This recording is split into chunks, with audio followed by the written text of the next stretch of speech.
Good morning.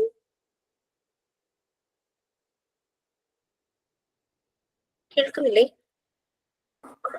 Good morning, ma'am. Good morning, ma'am. Good morning.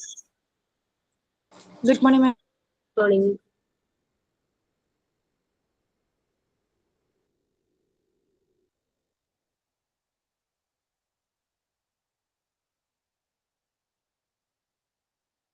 Okay, we can start. Who is going to do prayer? ഞാൻ ചെയ്യാലോ.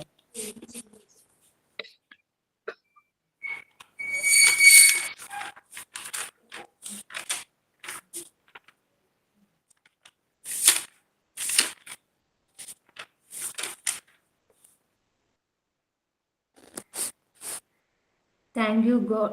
Thank you for such a beautiful morning. Thank you for the gift of life as well as your mercy and goodness as I begin my day.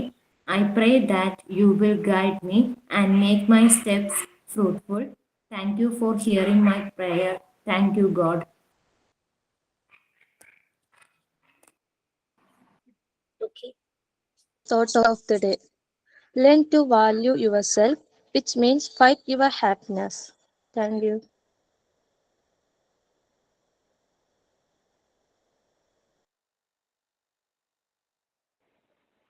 Ma'am, signing ചെയ്യട്ടെ? Yes, please. കാണാമോ? Yes. This is big, big, big. This is small, small, small. This is tall, tall, tall. This is short, short, short. This is fast, fast, fast. This is slow, slow, slow. Special good morning to our facilitator, Jisha ma'am. Welcome to all. This is signing Sahadul.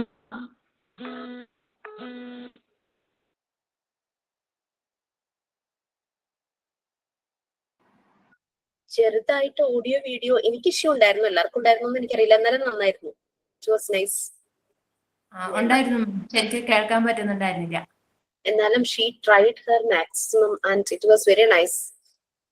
That is a way of signing. Okay, so Rijo എനിക്ക് പകരം ഫിസ്ല ഇതാന്ന് തോന്നുന്നു പിൻ ചെയ്ത് വെച്ചേക്കുന്നത്. Okay, അവന് പാരലി വേറെ classes ഉള്ള നാളെ വേഗം പിൻ ചെയ്തിട്ട് പോയതാന്ന് തോന്നുന്നു. സോ നമ്മൾ എന്തായിരുന്നു ലാസ്റ്റ് ക്ലാസ്സിൽ പറഞ്ഞത്?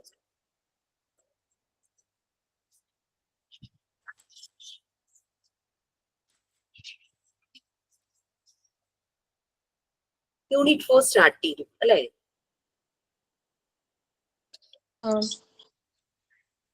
ഇനി നമ്മൾ എക്സ്ട്രാ എന്തെങ്കിലും ആക്ടിവിറ്റി പറഞ്ഞിട്ടുണ്ടായിരുന്നോ?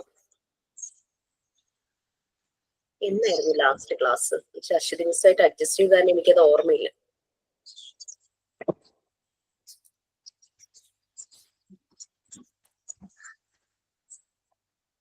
ഞാൻ ചാറ്റ് ബോക്സിൽ എന്റെ പേഴ്സണൽ നമ്പർ തന്നിട്ടുണ്ട്. നിങ്ങൾക്ക് ആവശ്യമുള്ളവർക്ക് അത് സേവ് ചെയ്ത് വെക്കാം.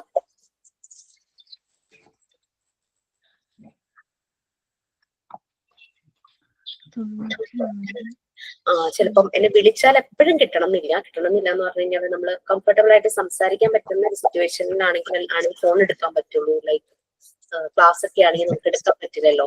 ആ സമയത്ത് വേഗം തന്നെ ഒരു വാട്സാപ്പിലോ അല്ലാതെ ഫോണിൽ ടെക്സ്റ്റ് മെസ്സേജ് കിട്ടാനും മതി. പക്ഷെ ഇടുമ്പോൾ ഏത് ബാച്ചാണ് പേരും കൂടെ ഒന്ന് ഇടുവാണെങ്കിൽ എനിക്ക് സേവ് ചെയ്ത് വെക്കാൻ എളുപ്പമുണ്ടായിരുന്നു. ഓക്കെ, സോ പലരുടെയും റിക്വസ്റ്റ് ആണ് ഞാൻ സാറിനോട് ചോദിച്ചു. അപ്പൊ സാറ് നല്ലൊരു കോംപ്ലിമെന്റ് മോണ്ടിസോറി ട്രെയിനേഴ്സിന് തന്നിട്ടുണ്ട്. മോണ്ടിസോറി കുട്ടികൾ എന്ന് പറഞ്ഞു കഴിഞ്ഞാൽ മറ്റ് കോഴ്സിലെ കുട്ടികളെ പോലെയല്ല, ഭയങ്കര മെച്യൂരിറ്റി ആണെന്നാണ് സാറ് പറഞ്ഞത്. So I am taking that credit. കഴിഞ്ഞ ക്ലാസ് 21-ാം തീയതി ഞാൻ തന്നിരുന്നു. കഴിഞ്ഞ ക്ലാസ് 21-ാം തീയതി ആയിരുന്നു. അത് എക്സാമിനെ കുറിച്ചൊക്കെ പറയുമായിരുന്നു. ആ ശരി, ഓക്കെ. സോ നമ്മൾ യൂണിറ്റ് 4 ആണ് സ്റ്റാർട്ട് ചെയ്തത്. ഞാൻ നിങ്ങളോടൊരു മാം, നമ്മുടെ പ്രാക്ടിക്കൽ ക്ലാസ് ഓഫ്ലൈൻ ആയിട്ട് ചെയ്യാൻ പറഞ്ഞില്ലായിരുന്നു മാം? അത് നമ്മളുടെ കുട്ടികളെ റിക്വസ്റ്റ് ചെയ്തിട്ട് അപ്പൊ ഞങ്ങൾ ഗ്രൂപ്പിൽ ഡിസ്കസ് ചെയ്തപ്പോ നെക്സ്റ്റ് മന്ത് ഏതോ സാറ്റർഡേ ആണ് എല്ലാവരും കംഫർട്ടബിൾ ആയിട്ടുള്ളത്. അപ്പം മാം നെക്സ്റ്റ് മന്ത് ഫെബ്രുവരി അല്ലേ? ഫെബ്രുവരി. അതൊന്ന് നോക്കണം. കാരണം എന്താണെന്ന് വെച്ചാലേ ഫെബ്രുവരി ഒരു മിഡൊക്കെ ആകുമ്പോഴേക്കും നമ്മള് ഫസ്റ്റ് ഇയറിന്റെ എക്സാം സ്റ്റാർട്ട് ചെയ്യുക, ഫസ്റ്റ് ബാച്ചിന്റെ. അപ്പൊ എനിക്കൊന്ന് ചോദിക്കണം, സാറിനോട് ചോദിക്കണം, കൺവീനിയൻസ് കൂടെ നോക്കിയിട്ട്. കാരണം നിങ്ങൾക്ക് മുമ്പുള്ള ബാച്ചും കൂടെ കംപ്ലീറ്റ് ആയിട്ട് ചെയ്യിക്കാന്ന് വെച്ചിട്ടായിരുന്നു. ഓക്കെ മാം, ഒന്ന് ഇൻഫോം ചെയ്തിട്ട് പറയോ ക്ലാസ്സിൽ, അടുത്ത ക്ലാസ്സിൽ? പറയാം. Okay ma'am. ഒത്തിരി ദൂരെ നിന്നുള്ളവരുണ്ടോ? Anyone from far away? ഞങ്ങളൊക്കെ എറണാകുളത്തുള്ളവർ തന്നെയാ, കുറെ പേരുണ്ട്. മാം ഫെബ്രുവരി 3rd ആകുമ്പോഴേക്കൊക്കെ എക്സാം തുടങ്ങുമോ? Not for you, first batch. അവർക്ക് ഫെബ്രുവരി മിഡ് ആകുമ്പോഴേക്കും മോഡൽ എക്സാം സ്റ്റാർട്ട് ചെയ്യും. മാർച്ച് ഫസ്റ്റ് വീക്കാണ് അവരുടെ മെയിൻ എക്സാം. Okay ma'am. നിങ്ങൾ ഏത് മന്താ കോഴ്സ് സ്റ്റാർട്ട് ചെയ്തത്? ഞാൻ അതും കൂടെ ഒന്ന് നോട്ട് ചെയ്ത് വെക്കട്ടെ കേട്ടോ. ജൂൺ ബാച്ച് ആണ്. June 24. Yes, June last week നമുക്ക് വിചാരിക്കാം. അപ്പൊ നിങ്ങൾക്ക് എക്സാം മെയ് ഒക്കെ ആവുമ്പോഴേക്കും എക്സാം ഫിനിഷ് ചെയ്യണം അല്ലെ? എല്ലാം കഴിയും.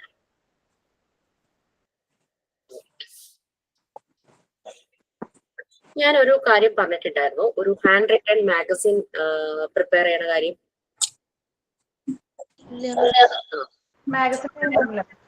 It's not compulsory. Handwritten magazine നമ്മളുടെ ഈ ബാച്ചിലെ എല്ലാ ട്രെയിനീസിനും സമ്മതമാണെങ്കിൽ മാത്രം you can start preparing for handwritten magazine. അതായത് handwritten magazine mainly English ആയിരിക്കണം, ബട്ട് നമുക്ക് അതിനകത്ത് ഹിന്ദി, മലയാളം കോർണർ എന്നും പറഞ്ഞിട്ട് കൊടുക്കാം. നമ്മൾ കണ്ടിട്ടുണ്ടല്ലോ മാഗസീനിൽ, അങ്ങനെ ചിലര് മലയാളത്തിൽ എഴുതും, ചിലര് ഹിന്ദിയിൽ എഴുതും. നിങ്ങൾക്ക് എന്ത് എൻട്രീസ് വേണമെങ്കിലും ആവാം. But the thing is that everybody has to give at least 1 entry. ഓരോന്ന് വെച്ച് കൊടുക്കണം. എന്ത് മാറ്റർ വേണമെങ്കിലും ആകാം. ലൈക്ക് സ്റ്റോറി ആകാം, റൈംസ് ആകാം, പോം ആകാം, പിന്നെ എന്തെങ്കിലും ഒരു ടോപ്പിക്കിനെ കുറിച്ചുള്ള ആർട്ടിക്കിൾ ആകാം, പിന്നെ ഹെൽത്തി ആയിട്ടുള്ള ഒരു ഫുഡ് റെസിപ്പി ആകാം, പിന്നെ ബ്യൂട്ടി ടിപ്സ് ആകാം, ഹെൽത്ത് ടിപ്സ് ആകാം. എല്ലാം ഹെൽത്തി ആയിട്ടുള്ള ബ്യൂട്ടി ടിപ്സ്, അങ്ങനെയുള്ള ഹെൽത്ത് ടിപ്സ്, അങ്ങനത്തെ കാര്യങ്ങളാണ്. പക്ഷെ എന്ന് വെച്ച് 10-30 പേരും റെസിപ്പി അങ്ങനെയല്ല. ഓരോന്നിനും ഒരു എൻട്രി. റെസിപ്പീസ് അങ്ങനെയുള്ള കാര്യങ്ങളൊക്കെ ഒരു എൻട്രി. സ്റ്റോറീസും ഫോമൊക്കെ നമുക്ക് എത്ര വേണമെങ്കിലും ആവാം, കുഴപ്പമില്ല. One entry from each person, ആ രീതിയിലായിരിക്കണം. അപ്പൊ ഇത് ഹാൻഡ് റിട്ടൺ ആണ്. പിന്നെ ഓൺലൈൻ പ്ലാറ്റ്ഫോം ആണ്, എല്ലാവരും പല സ്ഥലത്താണ്. പിന്നെ ഡോണ്ട് ഇൻവെസ്റ്റ് ടു മച്ച്. കാര്യം അതിനകത്ത് കൂടുതൽ ഇൻവെസ്റ്റ് ചെയ്യേണ്ട. ടൈപ്പ് ചെയ്ത് പ്രിന്റ് എടുക്കുക, ആ പരിപാടി വേണ്ട. കൈകൊണ്ട് തന്നെ, കൈയെഴുത്ത് മാസിക നമ്മൾ കേട്ടിട്ടില്ലേ, കൈകൊണ്ട് തന്നെ എഴുതി വെക്കുക. ഇഫ് യു ആർ കംഫർട്ടബിൾ, ഒരു ചെറിയ പാസ്പോർട്ട് സൈസ് ഫോട്ടോ ഒക്കെ അതിനകത്ത് വയ്ക്കാം, നമ്മളുടെ പേരും ഒക്കെ വെച്ചിട്ട്. പിന്നെ അതുപോലെ തന്നെ എന്തിനെ കുറിച്ചും ആർട്ടിക്കിൾ എഴുതാം, ലൈക്ക് കുട്ടികളുടെ എഡ്യൂക്കേഷനോ കുട്ടികളുടെ ഡെവലപ്മെന്റോ അങ്ങനെ എന്തെങ്കിലും. ബട്ട് കണ്ടന്റ് നല്ല ഇതായിരിക്കണം.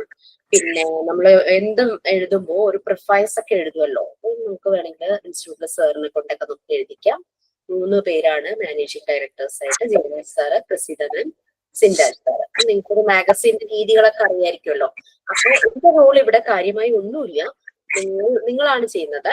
സോ മാഗസീൻ കമ്മിറ്റി ഫോം ചെയ്യുക. ലക്ഷ്മി ഒന്ന് മ്യൂട്ട് ചെയ്യാമോ? Thank you. ഒരു മാഗസീൻ കമ്മിറ്റി ഫോം ചെയ്യുക. അതിന് മാഗസീൻ എന്ന് പറയുമ്പോൾ എഡിറ്റർ ഉണ്ടാവും, സബ് എഡിറ്റർ ഉണ്ടാവും, പിന്നെ പേജ് ലേഔട്ട് ഡിസൈൻ, ഓരോ പേജും ഡിസൈൻ ചെയ്യുന്ന അങ്ങനെ ഉണ്ടാവുമല്ലോ അത്, പിന്നെ കവർ പേജിനൊരു ഡിസൈൻ, അങ്ങനെയൊക്കെ ഉള്ളതൊക്കെ വിചാരിച്ച് നിങ്ങളുടെ കമ്മിറ്റി ഫോം ചെയ്യുക.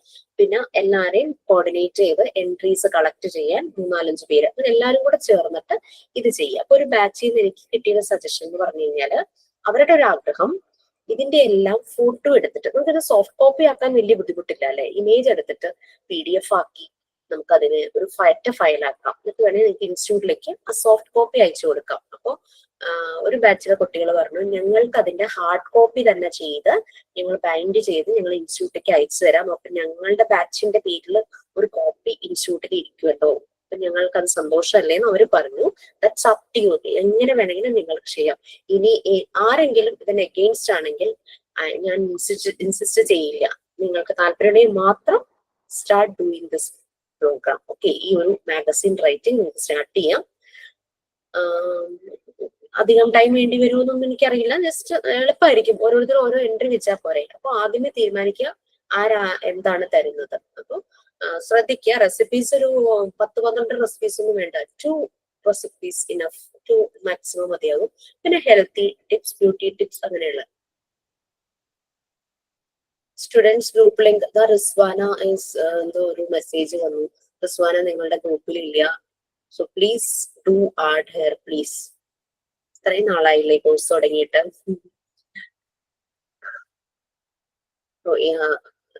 ഒരു ഹായ് അയച്ചാൽ മതി, അല്ലെങ്കിൽ കോൾ ചെയ്യാം കേട്ടോ റിസ്വാന. ഐ ഫീൽ സോ പാവം റിസ്വാന,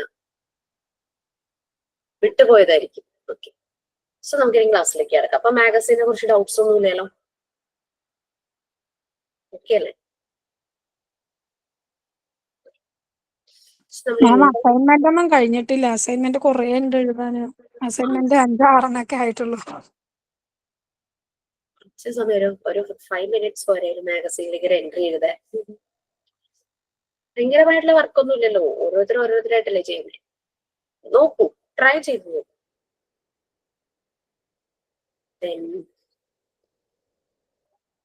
ബുദ്ധിമുട്ടാണെങ്കിൽ നമുക്ക് സ്കിപ്പ് ചെയ്യാം, പ്രോബ്ലം ഇല്ല. ഫസ്റ്റ് ബാച്ചിനോട് പറഞ്ഞില്ല, കാരണം അവർ ഓൾറെഡി കഴിഞ്ഞു, ഇനി അവർക്ക് സമയം ഉണ്ടാവില്ല. പക്ഷെ സെക്കൻഡ് ബാച്ച് ഒരു ഏപ്രിൽ കഴിയണവരാണ്. അവര് റെഡി ആയിട്ടിരിക്കുക ചെയ്യാനായിട്ട്. ഇപ്പൊ ഈ വീക്കിലാണ് എല്ലാവരോടും പറഞ്ഞോളൂ.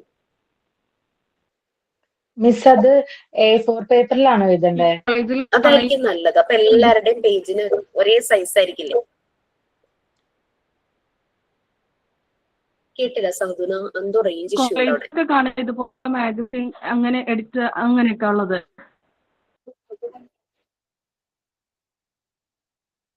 എന്താ എനിക്ക് ക്ലിയർ ആയില്ല. ടൈപ്പ് ചെയ്തായിരിക്കും, മനസ്സിലാവുന്നില്ല. കോളേജിലൊക്കെ കാണാവുന്ന മാഗസീൻ അതുപോലത്തെ. മിസ് അതെ, അതെ അതുപോലെ തന്നെ. അത് പിന്നെ പ്രിന്റ് എടുത്ത് പ്രസ്സിലൊക്കെ കൊണ്ടുപോയി നമ്മൾ അത്രയും ഇൻവെസ്റ്റ് ചെയ്യുന്നില്ല. നമ്മള് ഹാൻഡ് റിട്ടൺ. മാം ഞങ്ങൾ ഗ്രൂപ്പിൽ പറഞ്ഞിട്ട് മാമിനോട് അത് ഒരു പേജ് മതിയാകൂലേ? ഒരാളുടെ എനിക്ക് തോന്നുന്നു ഈ റൈംസ് ഒക്കെ എഴുതുമ്പോൾ അല്ലെങ്കിൽ കുഞ്ഞു കഥകളൊക്കെ എഴുതുമ്പോൾ ഒരു പേജിൽ തന്നെ 2-3 പേരുടെ ഒക്കെ നിങ്ങൾക്ക് ആക്കാം. കട്ട് ചെയ്ത് സോഫ്റ്റ് കോപ്പി ആക്കുമ്പോൾ കേട്ടോ. സോഫ്റ്റ് കോപ്പി ആക്കുമ്പോൾ നിങ്ങൾക്ക് അത് കട്ട് ചെയ്ത് പേസ്റ്റ് ചെയ്ത് അങ്ങനെ ഒറ്റ പേജിലൊക്കെ ആക്കാം. അതിനുള്ള ടെക്നിക്കൽ അറിയാവുന്നവരൊക്കെ ഉണ്ടാവുമല്ലോ. അല്ലെങ്കിൽ നമ്മൾക്ക് ആരുടെയെങ്കിലും ഹെൽപ്പും ചോദിക്കാമല്ലോ, വീട്ടിലുള്ള ആരുടെയെങ്കിലും ഒക്കെ. അപ്പോൾ പേജസ് കുറയ്ക്കാം. ഒരു പേജിൽ തന്നെ 3 പേരുടെ എൻട്രി ഒക്കെ വരും. പിന്നെ പിക്ചർ വരയ്ക്കാൻ ഇഷ്ടമുള്ളവരുണ്ടെങ്കിൽ പിക്ചർ വരച്ച് അങ്ങനെ ആ രീതിയിൽ ചെയ്യാം. A4 പേപ്പറിൽ എഴുതുമ്പോഴേക്കും ഒരു സൈഡിൽ നമ്മുടെ ഫോട്ടോ ഒട്ടിക്കണമെന്നാ, അങ്ങനെയാണോ മിസ് പറഞ്ഞേ? അയ്യോ, ബാക്ക് സൈഡിലേക്കൊന്നും പോവല്ലേ. ബാക്ക് സൈഡിലല്ല, ഫ്രണ്ട് പേജിൽ തന്നെ നമ്മള് കുറച്ച് എഴുതിയിട്ട് ഒരു സൈഡിൽ ഫോട്ടോ ഒട്ടിക്കാം. അതെ അതെ, ഫോട്ടോ ഒട്ടിക്കാൻ താല്പര്യം ഉണ്ടെങ്കിൽ, ഇല്ലെങ്കിൽ വേണ്ട. അല്ലെങ്കിൽ താഴെ നമ്മുടെ പേര് സബ്മിറ്റഡ് ബൈ പേര് എഴുതിയാൽ മതിയല്ലോ. പിന്നെ ഇപ്പൊ ഒട്ടും സമയമില്ല, മീൻസ് വർക്കിംഗ് ലേഡീസ്, കുട്ടികളുണ്ട്, അങ്ങനെയുള്ളവർക്കൊക്കെ വേണമെങ്കിൽ ചെറിയ ചെറിയ ആക്ടിവിറ്റീസ് നിങ്ങൾ തന്നെ ഡിസൈഡ് ചെയ്ത് കൊടുക്കാം. ലൈക്ക് റെസിപ്പി പ്രൊഫഷൻ ഉണ്ടാവില്ല, ഹെൽത്തി ടിപ്സ് പ്രശ്നം ഉണ്ടാവില്ല, ബ്യൂട്ടി ടിപ്സ് പ്രശ്നമില്ല. പിന്നെ നമുക്ക് ഗ്രേറ്റ് എമിനന്റ് പേഴ്സൺസിന്റെ ഒരു കോട്ട് അതൊക്കെ കൊടുക്കാലോ. 2 സ്റ്റോറിയുടെ ഇടയ്ക്ക് മിഡിൽ സ്പേസിൽ 2 സ്റ്റോറി ഒരു പേജിൽ പറ്റുന്നതാണെന്ന് വിചാരിക്കും. അല്ലെങ്കിൽ 2 റൈം ഒരു പേജിൽ പറ്റുകയാണെങ്കിൽ മിഡിലിൽ ആ കോട്ട് എഴുതാം. സ്വന്തം കോട്ട് എഴുതാം, ആരുടെയെങ്കിലും കോട്ട് ഷെയർ ചെയ്യാം. അപ്പൊ നിങ്ങളുടെ ഒരു കോൺട്രിബ്യൂഷൻ ആയി എന്നൊരു സന്തോഷം കിട്ടില്ലേ? സമയമില്ലാത്തവർക്ക് അങ്ങനെ കൊടുക്കുക, സമയമുള്ളവർ ക്രിയേറ്റീവ് ആയിട്ട് ചെയ്യാം.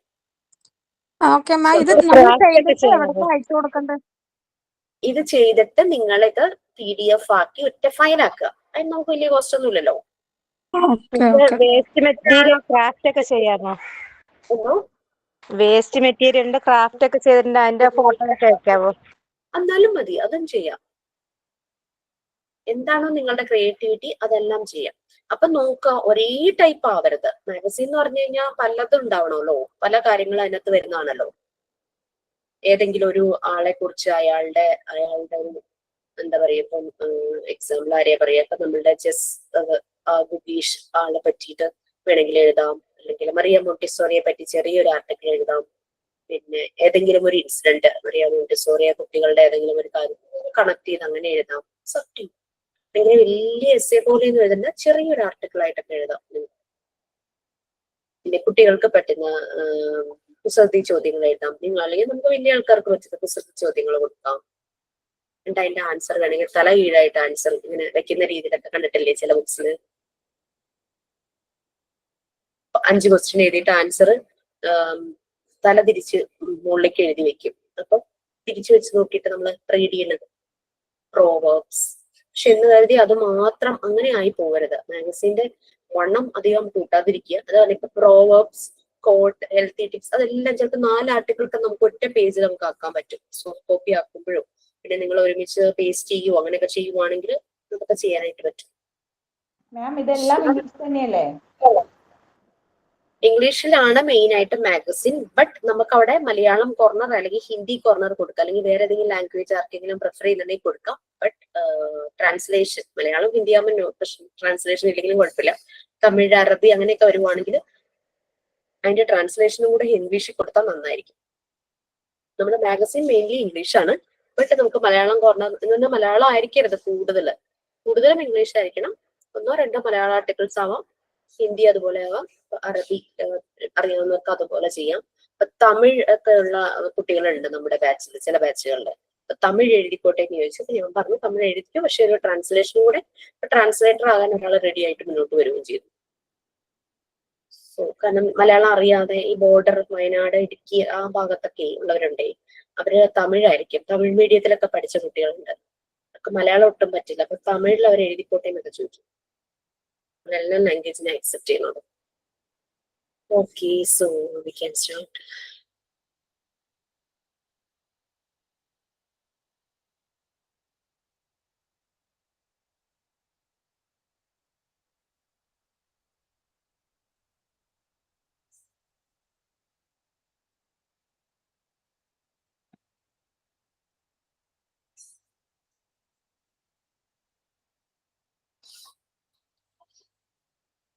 നിങ്ങൾക്ക് ഓൾമോസ്റ്റ് എല്ലാം പാർട്ട് 1 കഴിഞ്ഞു, പാർട്ട് 2 കഴിഞ്ഞു, പാർട്ട് 3 ആണ് നമ്മൾ എടുത്തുകൊണ്ടിരിക്കുന്നത്. പാർട്ട് 4 എവിടെ വരെയായി? 6th unit.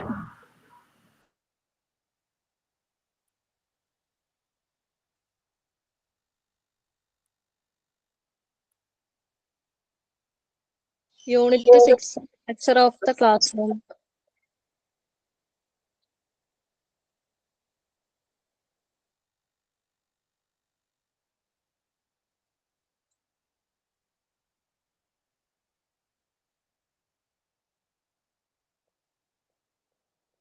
നമ്മളിപ്പോ സെൽഫ് കൺസ്ട്രക്ഷൻ അല്ലേ എടുക്കുന്നത്. എവിടെ വരെയായി സെൽഫ് കൺസ്ട്രക്ഷൻ?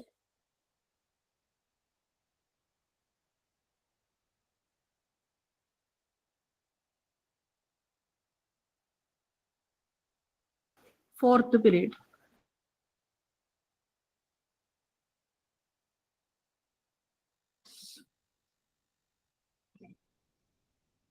സെൽഫ് കൺസ്ട്രക്ഷനിലെ 4th പീരീഡോ?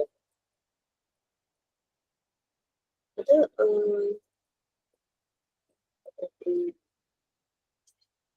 അതിന് മുമ്പിലത്തെ ചാപ്റ്ററിലായിരുന്നല്ലേ?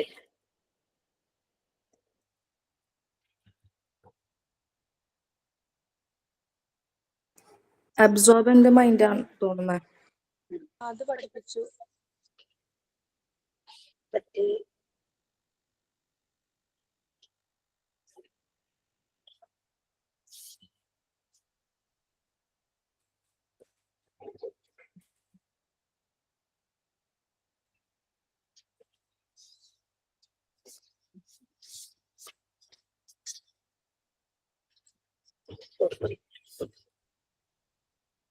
സെൻസിറ്റീവ് ടു സ്മോൾ ഒബ്ജക്ട്സ് അല്ലെ, മൈന്യൂട്ട് ഒബ്ജക്ട്സ്. യൂണിറ്റ് 4 ആണ്.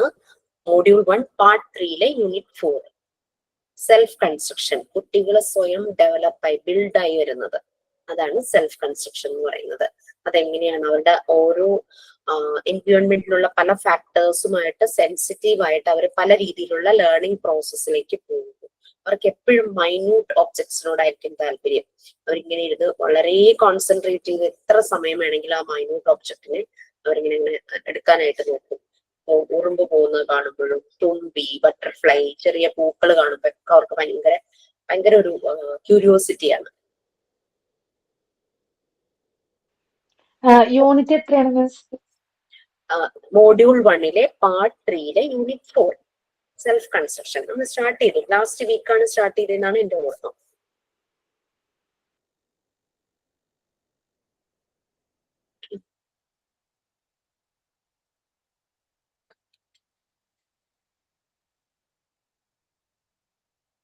ഇതെല്ലാം പറഞ്ഞതല്ലേ, സെൻസിറ്റീവ് ടു ഓർഡർ, അങ്ങനെ പല കാര്യങ്ങളും അവരിൽ ഒരു ഓർഡർ ഫോം ചെയ്യുന്നത്.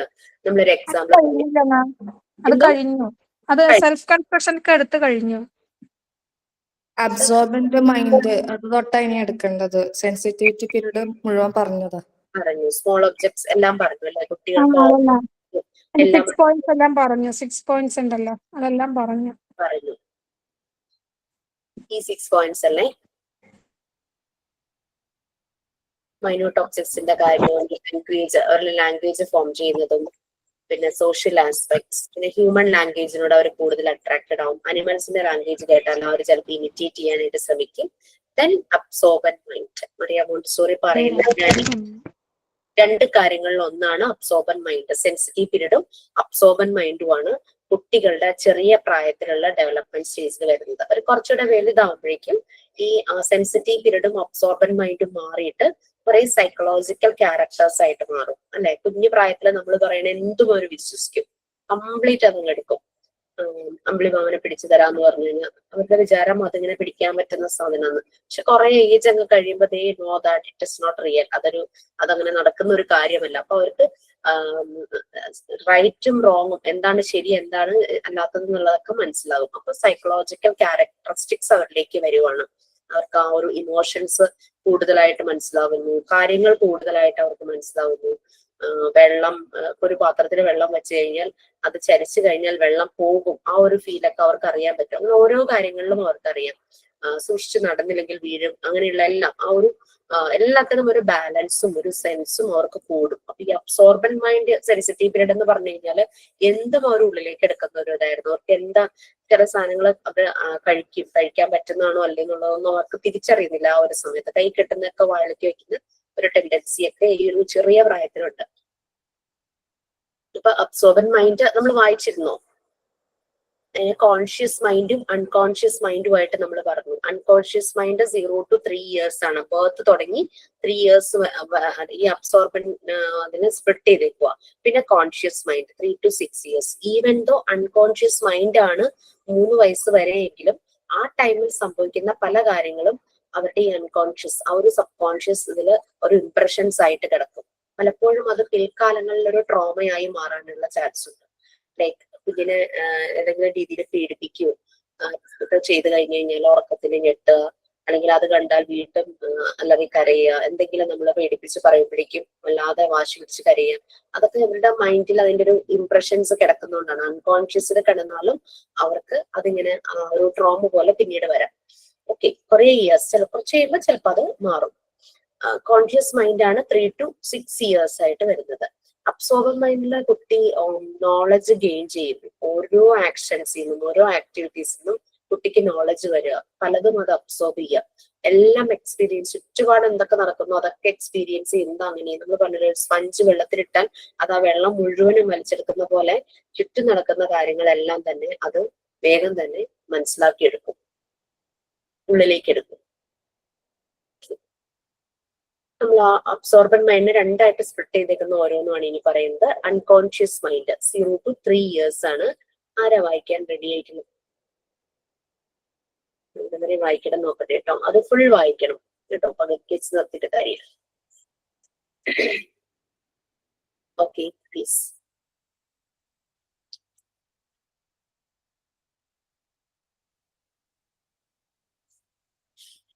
ആരാ റെഡി ആയിട്ടുള്ള വായിക്കാം? Unconscious mind. When the child is a 3 to 3 years old, 0 to 3 years old, the child has an unconscious mind. His mind is not formed yet. He learns differently from adults. The adult has knowledge of his environment on which to frame. Miss അതെങ്ങനെ വായിക്കാം? Whereas the child has to start from nothing.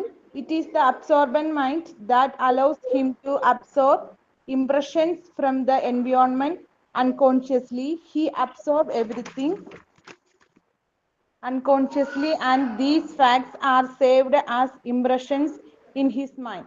Through this process, the child assimilated the knowledge impressions into his psychic life. It is important to understand that impressions do not merely enter his mind, they form it and they guarantee themselves in him. The knowledge a child absorbs unconsciously prepares the child's mind, and in time it will be used by his ma'am other cognition. Last second third stanza last വരി COGNIZANT. Cognitive ആണോ? ഞാൻ Cognizant mind. Cognizant mind. The tiny child's absorbent mind finds all its nutrients in its surroundings, especially at the beginning of life. We must therefore make the environment as interesting and attractive as we can. By absorbing what he finds in the world as a whole, then analyzing it, the child creates his own mental muscles using what he finds in the world about him. The unconscious mind is complete by a conscious process which slowly awakens and takes from the unconscious what it can offer. The child constructs his mind in this way. Slowly he establishes memory, the power to understand, and the capacity to reason. By the age of 3, the unconscious preparations necessary for later development and activity is established. The child now embarks on a new mission, the development of his mental functions. Before 3, the functions are beginning created. After 3, they develop. So നമ്മൾ unconscious mind ആണ് പറഞ്ഞുകൊണ്ടിരിക്കുന്നത്. That is 0 to 3 years. ഈ ഒരു സമയത്ത് ആ absorbent മൈൻഡിനെ split ചെയ്ത് രണ്ടാക്കി വെക്കുക. 0 to 3 yearsലെ അൺകോൺഷ്യസ് മൈൻഡും കോൺഷ്യസ് മൈൻഡും. 0 to 3 years unconscious mind, 3 to 6 years conscious mind. Okay, ഈ ടൈമില് എന്ത് കാണുന്നതും എന്ത് പറയുന്നതും അവരങ്ങോട്ട് ഉൾക്കൊള്ളുക. നമ്മൾ പറഞ്ഞിരുന്നു, പൂർണ്ണ വളർച്ചയായി ജനിച്ചു വരുന്ന കുട്ടിയുടെ മൈൻഡ് അപ്പോഴും ഭ്രൂണാവസ്ഥയിലായിരിക്കും, എംബ്രിയോ സ്റ്റേജിലായിരിക്കും എന്ന് പറയും.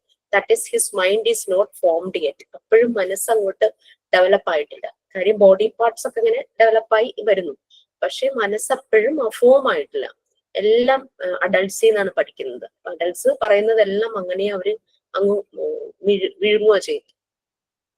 അപ്പൊ അഡൾട്ട്സിന് ചുറ്റുമുള്ള എൻവയോൺമെന്റിനെ പറ്റി ഒരു നോളജ് ഉണ്ട്, പക്ഷെ കുട്ടിക്ക് അത് ഇല്ല. കുട്ടി ആദ്യം തുടങ്ങി എല്ലാം സ്റ്റാർട്ട് ചെയ്യുക, ഓരോന്ന് മനസ്സിലാക്കി വരിക. അപ്പൊ കുട്ടിക്ക് നല്ല രീതിയിൽ ആ ഒരു നമ്മൾ പറയില്ല, ഓരോ ഏജിനനുസരിച്ച് നമ്മൾ കാര്യങ്ങൾ പറഞ്ഞ് മനസ്സിലാക്കി കൊടുക്കണം. അത് തന്നെയാണ്. അപ്പൊ അവർക്ക് പെട്ടെന്ന് അത് അബ്സോർബ് ചെയ്യാനായിട്ട് പറ്റും. അവരോട് സത്യം പറയണം, കള്ളം പറയരുത്, അങ്ങനെ ഇങ്ങനെ പറഞ്ഞാൽ അതൊന്നും അവർക്ക് മനസ്സിലാവില്ല. But we can make them aware with certain things. Like നമുക്ക് എന്തെങ്കിലുമൊക്കെ കാര്യങ്ങളൊക്കെ പറഞ്ഞിട്ട് കഥക പോലെ പറഞ്ഞിട്ടോ അങ്ങനെയൊക്കെ പറഞ്ഞില്ലേ, ആ ഒരു 3 years ഒക്കെ ആകുമ്പോഴേക്കും കുട്ടികൾക്ക് ഇങ്ങനെ കഥ വായിച്ച് ഇങ്ങനെ കൊടുക്കണേ. പല കുട്ടികൾക്ക് ഭയങ്കര ഇഷ്ടം ഇങ്ങനെ കഥ കേൾക്കാനായിട്ട്. അപ്പൊ അങ്ങനെയുള്ള മോറൽ സ്റ്റോറീസിലൂടെ അവർ കുറെ കാര്യങ്ങൾ ഈ പറയണ ശക്തി, സത്യം, അങ്ങനെയുള്ളതൊക്കെ അവർക്ക് കിട്ടും. അപ്പൊ അങ്ങനെ എല്ലാം ഇവരിങ്ങനെ അബ്സോർബ് ചെയ്യും. ഈ ഓരോ ഫാക്ട്സും അതിങ്ങനെ ഇംപ്രഷൻസ് ആയിട്ട് മൈൻഡിൽ കിടക്കും. ഇങ്ങനെ ഓരോ നോളജും ഓരോ ഇൻഫർമേഷൻസ് കിട്ടി അത് നോളജായി ഇംപ്രഷൻസ് ആയിട്ട് മൈൻഡിൽ ഇങ്ങനെ വരുവാണ്. അപ്പൊ ഇത് മൈൻഡിലേക്ക് ചെന്ന് അത് വെറുതെ കിടക്കല്ല, അതിങ്ങനെ ഫോം ചെയ്യുക. കുട്ടിയുടെ മനസ്സിൽ അത് ഇങ്ങനെയുണ്ട്, അതിങ്ങനെ ഫോം ചെയ്തുകൊണ്ടിരിക്കും. അത് അവരിങ്ങനെ എന്താ പറയാ, അതിനെ മോഡിഫൈ ചെയ്യുന്നു, ഇൻകാഡേറ്റ് ചെയ്യുന്നു. അവന്റെ ഉള്ളിൽ തന്നെ അത് കിടന്ന് അവൻ അതിനെ പലപ്പോഴും മോഡിഫൈ ചെയ്യുന്നു. പിന്നീട് അതിനെ കാണുമ്പോഴേക്കും ഈ കിട്ടിയ അറിവ് അതുമായിട്ട് കണക്ട് ചെയ്യുന്നു. അങ്ങനെയാണ് കുട്ടിയുടെ നോളജ് ഇങ്ങനെ അൺകോൺഷ്യസ്ലി ആയിട്ട് മാറിക്കൊണ്ടിരിക്കുന്നത് ഓരോ പ്രായം ചെല്ലുന്തോറും. പിന്നെ കോഗ്നിസന്റ് മൈൻഡ് എന്ന് പറഞ്ഞു കഴിഞ്ഞാൽ അലേർട്ട് ആയിട്ടിരിക്കുക, എപ്പോഴും മൈൻഡ് എപ്പോഴും അലേർട്ടാണ്, എന്ത് കിട്ടുന്നു ലൈവ് ആയിരിക്കും. അതായത് ഭയങ്കര ഷാർപ്പ് എന്നൊക്കെ നമ്മൾ പറയില്ലേ, എന്ത് കിട്ടിയാലും അത് മനസ്സിലാക്കാൻ വേണ്ടി ആ രീതിയിൽ നല്ല വേറെ ഒന്നും ചിന്തകളൊന്നും ഓർക്കില്ലല്ലോ, ഫ്രഷ് മൈൻഡ് എന്ന് പറയുന്ന പോലെ തന്നെ. അപ്പം അവർ ഡീവിയേറ്റ് ചെയ്ത് പോകുന്നില്ല, പല രീതിയിലുള്ള തോട്ട്സ് ഒന്നും അവർ ഡിസ്റ്റർബ് ചെയ്യുന്നില്ല. കുട്ടികളല്ല, അവർക്ക് അറിയില്ലല്ലോ, അവർ ഭയങ്കര വീട്ടിൽ നടക്കുന്ന ഒരു കൊച്ചു വഴക്ക് പോലെ ഈവൻ അവർക്ക് ചിലപ്പോൾ മനസ്സിലാവില്ല കാര്യങ്ങൾ. ഭയങ്കര ഷൗട്ടിംഗ് ഒക്കെ കിടക്കുമ്പോൾ മാത്രമാണ് അവർ പേടിച്ചിങ്ങനെ ഇരിക്കുള്ളൂ. ബട്ട് അവരെ സംബന്ധിച്ച് അവർക്ക് കിട്ടുന്നതെല്ലാം നല്ല മൈൻഡിലേക്ക് തന്നെ ലൈവായിട്ട് തന്നെ അവരിലേക്ക് ചെല്ലുന്നത്. പ്രായം കൂടുന്തോറുമാണ് പുറത്ത് നടക്കുന്ന പലതും അവരെ ഡിസ്റ്റർബ് ചെയ്യുന്നത്.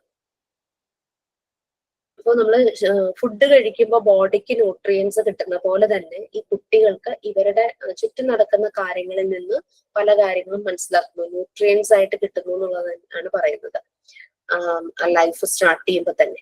അപ്പൊ അതുകൊണ്ട് നമ്മളുടെ ഒരു ഡ്യൂട്ടി എന്ന് പറയുന്നത് പാരന്റ്സ് മെയിൻലി 0 to 3 years എന്ന് പറഞ്ഞു കഴിഞ്ഞാൽ കെയർ ഗീവർ മിക്കവാറും പാരന്റ്സ് ആയിരിക്കും. അപ്പൊ ആ കെയർ ഗീവേഴ്സ് ശ്രദ്ധിക്കേണ്ടത് കുട്ടിയുടെ എൻവയോൺമെന്റ് അത്രയും ഇൻട്രസ്റ്റിങ്ങും അട്രാക്റ്റീവും ആക്കി മാറ്റണം. ചില ബേബീസ് ഒക്കെ ഉണ്ടാകുമ്പോൾ അതിന്റെ റൂം അതിനനുസരിച്ച് ചേഞ്ചസ് വരുന്നത് കാണാറില്ലേ, അതുപോലെ അട്രാക്റ്റീവ് ആയിട്ട് മാറ്റണം. അവർക്ക് അബ്സോർബ് ചെയ്യാൻ പറ്റണം, ഇതെല്ലാം പൂർണ്ണമായിട്ട് തന്നെ അബ്സോർബ് ചെയ്ത് അതിനെ അനലൈസ് ചെയ്ത് അവരുടെ മൈൻഡിൽ അതിനെ ഫോം ചെയ്ത് ഡെവലപ്പ് ചെയ്യാനായിട്ട് കുട്ടിക്ക് കഴിയണം. അങ്ങനെയാണ് ഈ സെൽഫ് കൺസ്ട്രക്ഷനിൽ മൈൻഡിന്റെ സെൽഫ് കൺസ്ട്രക്ഷൻ ആണ് നമ്മളിപ്പോ പറയുന്നത് ത്രൂ അബ്സോർബൻ മൈൻഡ്. അപ്പൊ അങ്ങനെ എല്ലാ കാര്യങ്ങളും മനസ്സിലാക്കി വരുന്നു. നമ്മളറിയാം ഓരോ ഏജ് കഴിയുമ്പോൾ നമ്മൾ കുഞ്ഞുങ്ങളെ പുറത്ത് കൊണ്ടുപോകുന്നു, പാർക്കിൽ കൊണ്ടുപോകുന്നു, അല്ലെങ്കിൽ നമ്മുടെ ബിലീഫ് അനുസരിച്ചുള്ള ആരാധനാലയങ്ങളിൽ കൊണ്ടുപോകുന്നു. അപ്പൊ അങ്ങനെ ഓരോന്നുമായിട്ടും എക്സ്പാൻഡ് ചെയ്ത് കുഞ്ഞറിയുന്നു. ബീച്ചിൽ കൊണ്ടുപോകുന്നു അല്ലെ, ഇപ്പൊ ഒരു ഏജ് ഒക്കെ ആകുമ്പോഴേക്കും തിയേറ്ററിൽ ഒന്ന് കൊണ്ടുപോയി നോക്കും. പിന്നെ ഒരു പബ്ലിക് ഫംഗ്ഷൻ, ഇപ്പൊ ഒരു കല്യാണമൊക്കെ ആകുമ്പോൾ ഒന്ന് കൊണ്ടുപോയി നോക്കും. ചില കുഞ്ഞുങ്ങള് ചിലപ്പോൾ ഭയങ്കര വാശിയെടുത്ത് കരയും, കുറച്ചുകൂടെ വലുതാവട്ടെ അവർ ആ എൻവയോൺമെന്റുമായിട്ട് അഡാപ്റ്റഡ് ആകുന്നില്ല എന്ന് കാണുമ്പോൾ നമ്മൾ അതിനനുസരിച്ച് മാറ്റും. പിന്നെ ബസ്സിലൊക്കെ പോകുമ്പോഴേക്കും ചില കുട്ടികൾക്ക് ഭയങ്കര ഇഷ്ടമായിരിക്കും ബസ്, അങ്ങനെ യാത്രകളൊക്കെ കുറെ എൻജോയ് ചെയ്യുന്നു. അപ്പൊ ഓരോ ഏജിലും അവരെ കൂടുതൽ എൻവയോൺമെന്റുമായിട്ട് കണക്ട് ചെയ്ത് വീടിനകത്ത് തന്നെ വെച്ച് വളർത്താതെ കണക്ട് ചെയ്യണം എന്നാ പറയുന്നത്. എപ്പോഴാണ് അവര് കാര്യങ്ങളെല്ലാം പഠിച്ച് അവരുടെ മൈൻഡ് ഡെവലപ്പ് ചെയ്ത് വരുന്നത്, സെൽഫ് കൺസ്ട്രക്ഷൻ മൈൻഡിൽ നടക്കുന്നത്.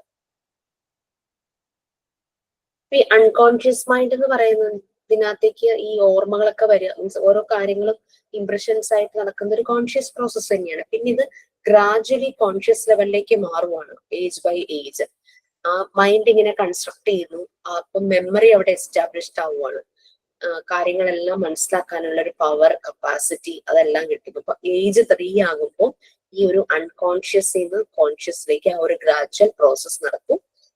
അപ്പൊ പിന്നീട് കുട്ടിയുടെ മെമ്മറി അങ്ങോട്ട് സ്റ്റേബിൾ ആകുക, ആ ഒരു എംബ്രിയോ സ്റ്റേജിൽ നിന്നും മെമ്മറി കുറച്ചുകൂടെ ലൈവായി കുറച്ച് വളർച്ച വന്ന പോലെ ആയി മാറും. അപ്പൊ പിന്നെ കുട്ടിക്ക് എന്ന് പറഞ്ഞു കഴിഞ്ഞാൽ പിന്നെ അപ്പോഴാണ് നമ്മൾ കുഞ്ഞുങ്ങളെ ഇതുപോലെ സ്കൂളുകളിൽ ചേർക്കാനായിട്ട് സ്റ്റാർട്ട് ചെയ്യുന്നത്. പ്രീ സ്കൂൾ തുടങ്ങി അല്ലെങ്കിൽ അംഗൻവാടികളിലൊക്കെ വിടാനായിട്ട് തുടങ്ങും. അപ്പൊ ഒരു പതുക്കെ ഓരോ സെൻസസ് യൂസ് ചെയ്ത് ഓരോ ഏരിയയിലെ കാര്യങ്ങൾ ലേണിംഗ് പ്രോസസ്സിലേക്ക് അവർക്ക് നടക്കുവാണ്. ആഫ്റ്റർ 3 ആകുമ്പോൾ ഇതെല്ലാം കൂടുതൽ ആ മെന്റൽ ഫങ്ഷൻസ് കൂടുതലായിട്ട് ഡെവലപ്പ് ചെയ്യുന്നു. ആൻഡ് ആഫ്റ്റർ 3 ഒരു 4 years ഒക്കെ ആകുമ്പോഴാണ് നമുക്ക് മനസ്സിലാകുന്നത് ഇവർക്ക് ടേസ്റ്റ് എന്തിനോടാണ്, പാട്ടാണോ ഡാൻസ് ആണോ അങ്ങനെയുള്ള കാര്യങ്ങളിലൊക്കെ കറക്റ്റ് ഒരു ക്ലാരിറ്റി കിട്ടും. അൺകോൺഷ്യസിൽ നിന്ന് കോൺഷ്യസിലേക്ക് ഒരു ഗ്രാജുവൽ പ്രോസസ്സായി വന്നു കഴിഞ്ഞു. നെക്സ്റ്റ് കോൺഷ്യസ് മൈൻഡ് ആണ് 3 to 6 years.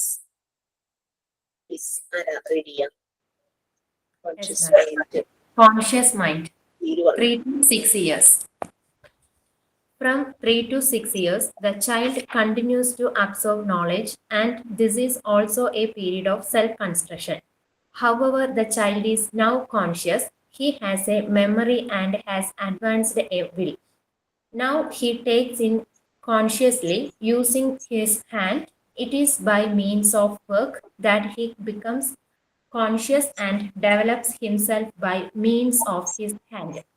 He learns writing, reading, fundamental ideas, numbers, and many other things automatically and without fatigue.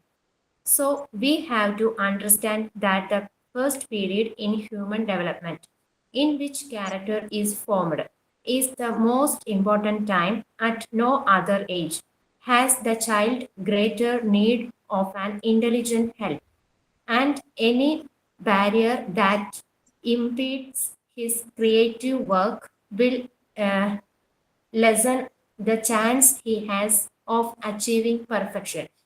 He has a type of mind that goes after the concrete. He has the great power of imagination. The children should be allowed to work at their own pace, completing the cycle of activity so necessary to their growth and development. Okay, so നമ്മള് conscious മൈൻഡിലേക്ക് വന്നിരിക്കുക. അപ്പൊ നമ്മൾ പറഞ്ഞു ആ കുഞ്ഞു പ്രായത്തിൽ അവർക്ക് കിട്ടുന്നതെല്ലാം ഓരോ സ്റ്റോർഡ് ആണ് ശരിക്കും. അപ്പൊ അതിന്റെ ബാക്കിയായിട്ട് ആണ് കോൺഷ്യസ് ലെവലിലേക്ക് പോകുന്നത്. അപ്പൊ ഒരു ബേസ് ആണ് ശരിക്കും അൺകോൺഷ്യസ് മൈൻഡിൽ കിട്ടിയ ഇംപ്രഷൻസ് എല്ലാം ബേസ് ആണ്. അതിന്റെ ബാക്കിയായിട്ട് ചില കുട്ടികൾക്ക് കാണാറില്ലേ പാറ്റയെ പേടി, കുറേ ഏജ് ആയാലും അവർക്ക് ആ പേടി മാറില്ല. അത് ചെറിയ പ്രായത്തിലായിരിക്കും ആ ഒരു ഇംപ്രഷൻ, അത് അതിൽ നിന്ന് അവര് മാറിയിട്ടില്ല, ആ ഒരു പേടി മാറിയിട്ടുണ്ടാവില്ല. ഓക്കെ, അപ്പൊ അങ്ങനെ കുറെ കാര്യങ്ങള് കോൺഷ്യസ് മൈൻഡിലേക്ക് വരുമ്പോഴും ആ പഴയതിന്റെ ആ ഒരു അൺകോൺഷ്യസ് ആയ സമയത്ത് ഇംപ്രഷൻസ് ഇവരിങ്ങനെ പുറകോട്ട് വലിക്കാറുണ്ട്. അപ്പൊ 3 to 6 years എന്ന് പറഞ്ഞു കഴിഞ്ഞാല് കുട്ടികള് കണ്ടിന്യൂസ് ആയിട്ട് അവർക്ക് നോളജ് കിട്ടുകയാണ്, അവർ അബ്സോർബ് ചെയ്യുകയാണ്. പക്ഷെ അവരങ്ങനെ ഭയങ്കര ആക്റ്റീവായിട്ട് വരുവാണ്. ആ സമയത്ത് സെൽഫ് കൺസ്ട്രക്ഷൻ നല്ല രീതിയിൽ നടക്കുകയാണ്. അപ്പൊ മൈൻഡ് ഓൾമോസ്റ്റ് അതിന്റെ ഫോർമേഷനിലായി. 0 to 3 years ആയപ്പോ ആ ഒരു എംബ്രിയോ സ്റ്റേജിൽ നിന്ന് മാറി ഒന്ന് ഡെവലപ്പായി വന്നിരിക്കുകയാണ്. കുട്ടി വീണ്ടും ലൈവായി ഓരോ കാര്യങ്ങളും മനസ്സിലാക്കുക. കോൺഷ്യസ് ആണ്, നമുക്ക് അങ്ങനെ പറ്റിക്കൊന്നും പറ്റൊന്നുമില്ല. ഒരു മെമ്മറി ഉണ്ട്, അതുപോലെ തന്നെ അഡ്വാൻസ്ഡ് ആയിട്ടൊരു വിൽ പവർ പോലെ ഉണ്ട്. എല്ലാ കാര്യങ്ങളും കോൺഷ്യസ്ലി ആയിട്ട് എടുക്കുക. എപ്പോഴും ഹാൻഡ് ആണ് ഏറ്റവും ഇമ്പോർട്ടന്റ് ടൂളായിട്ട് മറിയ മോണ്ടിസോറി പറയുന്നത്. അവരെ കൈ വെച്ച് മാക്സിമം പല പല ആക്ടിവിറ്റീസ് ചെയ്യും.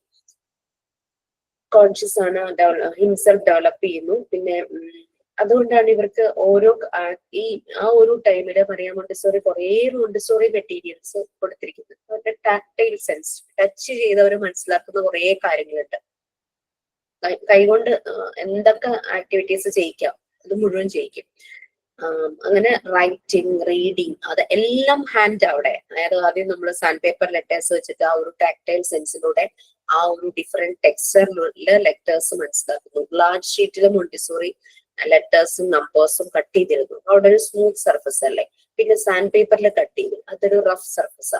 അപ്പൊ അങ്ങനെ കൈ വെച്ച് അത് ഉപയോഗിച്ച് അവർക്ക് ആ സ്മൂത്ത് റഫ്, അങ്ങനെ ആ എല്ലാ കൺസെപ്റ്റും കിട്ടുന്നത് ഈ ഹാൻഡ് എന്നുള്ള ടൂൾ യൂസ് ചെയ്തിട്ടാണ് എല്ലാത്തിലേക്കും അവർ പോകുന്നത്. വെയിറ്റ്, ലെങ്ത് എല്ലാം അവർ മനസ്സിലാക്കുന്ന അവരുടെ കൈ ഉപയോഗിച്ച് തന്നെയാണ്.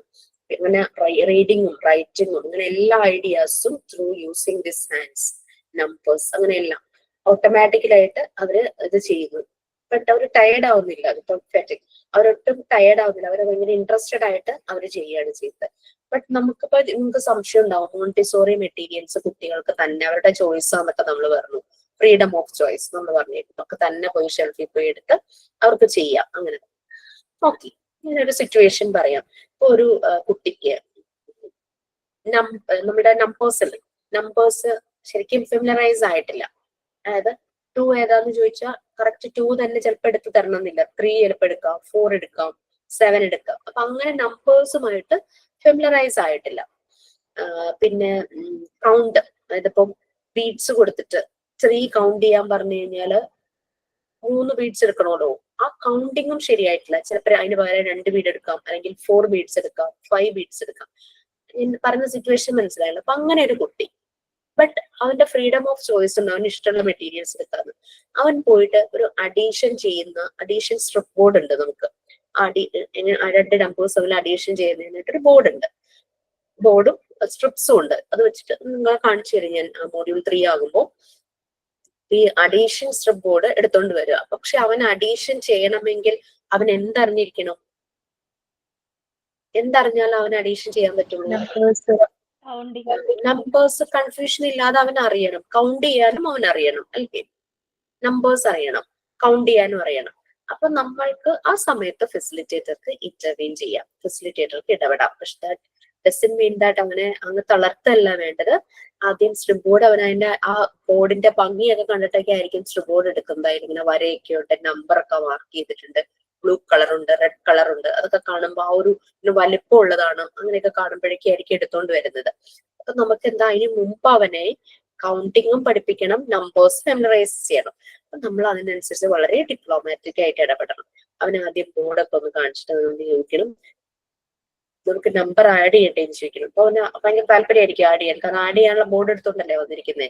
അപ്പൊ പറയണം നമുക്ക് നമ്പർ ആദ്യം പഠിക്കാം, നമ്പർ ആദ്യം എങ്ങനെയാന്ന് നോക്കാം, കൗണ്ടിങ് ചെയ്ത് നോക്കാം, എന്നാലേ നമുക്ക് ആഡ് ചെയ്യാൻ പറ്റുള്ളൂ. സോ ഡെഫിനറ്റ്ലി അവൻ നമ്മൾ പറയുന്ന കേൾക്കും. അവൻ വേഗം തന്നെ നമ്പേഴ്സ് മെമ്മറൈസ് ചെയ്യും, പിന്നെ കൗണ്ടിങ്ങും ഇതാകും. അപ്പൊ ചെറിയ ചെറിയ നമ്പർ കൊടുത്തിട്ട് ഇപ്പൊ 2+3 അപ്പൊ നമ്പർ ഫെമിലറൈസ് ആയി കഴിയുമ്പോൾ 2ഉം 3ഉം എടുത്തിട്ട് വരാൻ പറയും. അത് ബീഡ്സ് കൗണ്ട് ചെയ്ത് ബീഡ്സ് എടുക്കാനായിട്ട് പറയും. അങ്ങനെയൊക്കെ പറഞ്ഞിട്ട് നമ്മൾ അവനെ എന്നിട്ട് വേണം നമ്മൾ അഡീഷനിലേക്ക് കൊണ്ടുപോകാൻ. അപ്പൊ അങ്ങനെ നമ്മളുടെ ഇടപെടൽ വരേണ്ട ഒരു സിറ്റുവേഷൻ ആണ് ഞാൻ പറഞ്ഞത്. ഞാൻ ഇതിപ്പോ സിറ്റുവേഷൻ നിങ്ങൾക്ക് പറഞ്ഞു തരാൻ കാരണം നമ്മൾ ഡ്യൂറിങ് വൈവ, നമ്മളുടെ വൈവ സമയത്ത് ഇങ്ങനെയൊക്കെ ആയിരിക്കും കേട്ടോ ക്വസ്റ്റ്യൻ. ഒരു സിറ്റുവേഷൻ തന്നിട്ട് നിങ്ങൾ എങ്ങനെയാ ആ സിറ്റുവേഷൻ ഇതാക്കും എന്നുള്ളതുണ്ട്. അപ്പൊ ടീച്ചിങ് പ്രാക്ടീസിന് പോയവരുണ്ട്, പോകാത്തവരുണ്ട്, ഈ വർഷം പോകാൻ പറ്റില്ല എന്ന് പറയുന്നവരുണ്ട്, due to some personal issues like delivery, pregnancy അങ്ങനെയൊക്കെ പറഞ്ഞിട്ടുള്ളവരുണ്ട്, പിന്നെ പുറത്തുള്ളവരുണ്ട്. അപ്പൊ അവരൊന്ന് കേൾക്കുവാണെങ്കിൽ അവരോടും കൂടെ ഒന്ന് പറയുവാണ്. കാരണം ഓൾറെഡി കുറെ പേര് ടീച്ചിങ് പ്രാക്ടീസിന് പോയി. സോ ടീച്ചിങ് പ്രാക്ടീസിന് പോവാത്തവരുണ്ട്. അപ്പൊ രണ്ടുപേരുടെ പെർഫോമൻസ് നമുക്ക് ബാലൻസ് ചെയ്യുന്നുള്ളൂ.